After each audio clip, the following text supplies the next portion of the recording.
రష్యాపై ఒత్తిడి తెచ్చేందుకే భారతదేశంపై ట్రంప్ సుంకాలు విధించారని white house తెలిపింది.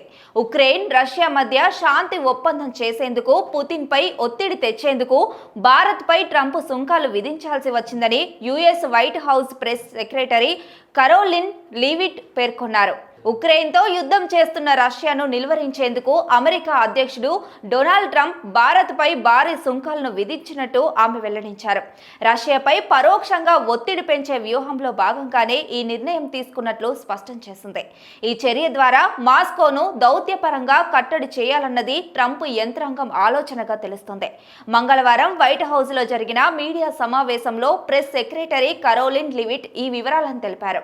ఇప్పటికే ఉన్న 25% సుంకానికి అదనంగా మరో 25% కలిపి భారత్పై మొత్తం టారిఫ్ను 50%కి ట్రంప్ పెంచారని ఆమె పేర్కొన్నారు. యుద్ధాన్ని ముగించేందుకు అధ్యక్షుడు ట్రంప్ తీవ్రమైన ఒత్తిడి తెస్తున్నారు. అందులో భాగంగానే భారత్పై ఆంక్షల వంటి చర్యలు తీసుకుంటున్నారు అని లీవిట్ వివరించారు. యుద్ధాన్ని వీలైనంత త్వరగా ముగించాలన్నదే ట్రంప్ ఉద్దేశమని ఆమె అన్నారు. ఇటీవలే ట్రంప్ ఉక్రెయిన్ అధ్యక్షుడు వ్లాదిమిర్ పుతిన్, జెలెన్స్కీతో వైట్ హౌస్లో సమావేశమయ్యారని గుర్తు చేశారు. అవసరమైతే రష్యా అధ్యక్షుడు పుతిన్తో కలిసి త్రైపాక్షిక సమావేశానికి కూడా ట్రంప్ సిద్ధంగా ఉన్నారని సంకేతాలిచ్చారు.